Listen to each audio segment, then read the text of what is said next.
much for coming here. Well, we sort of,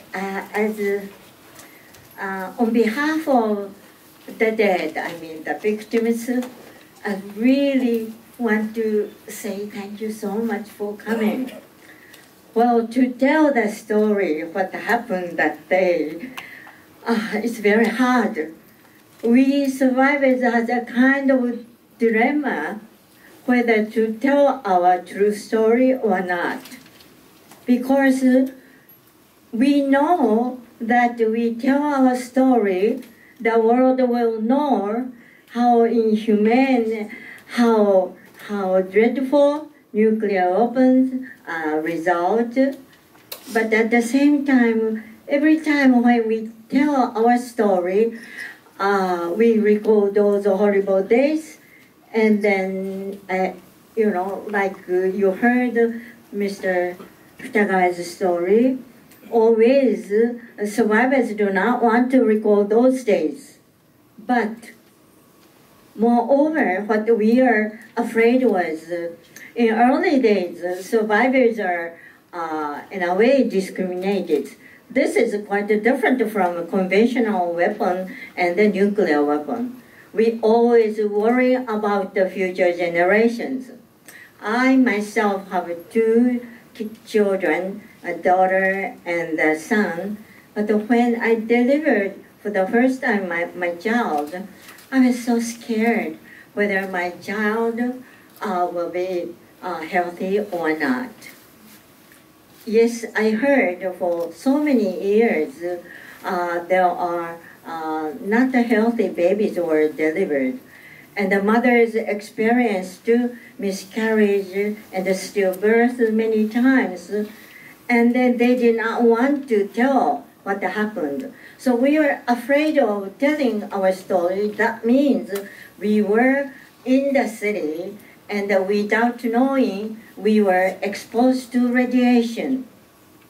I was 1.5 miles away that time, but at first, what happened to us was what kind of the meaning to be here. We did not know what happened to. We did not know about the radiation. There are 4 different categories concerning survivor. Hibakusha, we say. Hibakusha, everybody has this pink color small health book. This is the certificate. With this, we can get medical support from the government. But as Mr. Futagawa's mother, and to report, I am a hibakusha, and many women, especially women, were a little bit scared.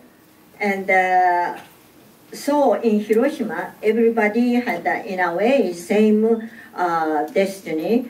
But out of Hiroshima, like Tokyo and some other places, mother did not report. They waited until the daughters get married, because the discrimination came from mainly concerning getting married and getting work.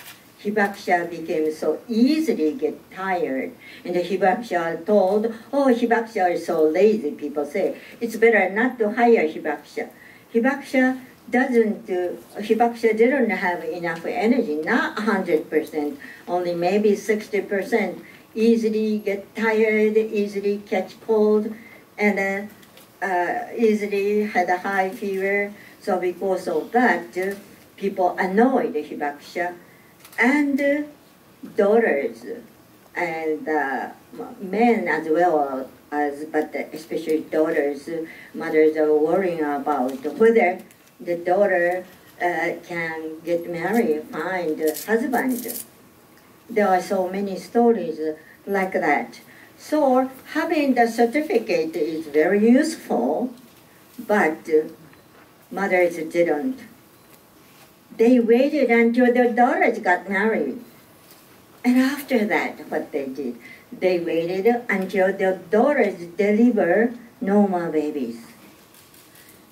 And then survivor like me who were in the city, that's direct, so category 1, but category 2, that survivors entered the city until August the 20th.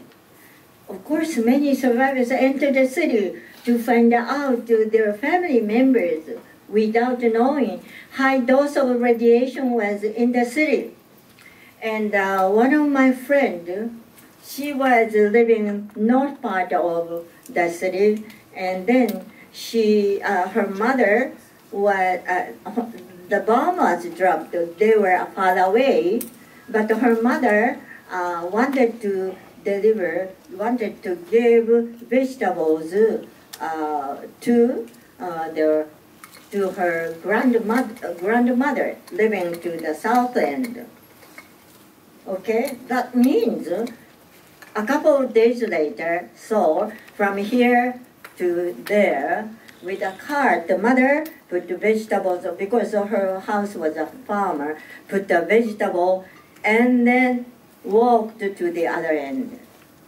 And 5-year-old girl and 3-year-old boy. But the younger, the more susceptible to radiation. And then it took 3 hours one way, and going back 3 hours. So as soon as they returned home, and they became serious sick. And then later, her younger brother died. It happened. And there are so many stories I heard. The reason why I heard was that my husband was once a director of the Peace Memorial Museum and working, but 35 years ago, all of a sudden he had a stroke and he died immediately while he was working to make, to think about the Peace Declaration in 1978 and 79. He passed 1979, and then several months later, and there was one phone call. And my husband was a kind of person helping mayors and other people as an interpreter. But there was a phone call, Keiko, I need help. I'm going to Hiroshima. He is a Jewish German, he said. I need help, be my interpreter and be my chauffeur, he said, the driver. And then I said, no. That time I was 42 years old, and I graduated from local college 20 years ago, you see. Oh, my English was stained, and I didn't have belief in my English. I said, no, I can't do that. Then he said, you are qualified to become Hiroshima coordinator because you are one of Hiroshima survivors. And recently you lost your husband.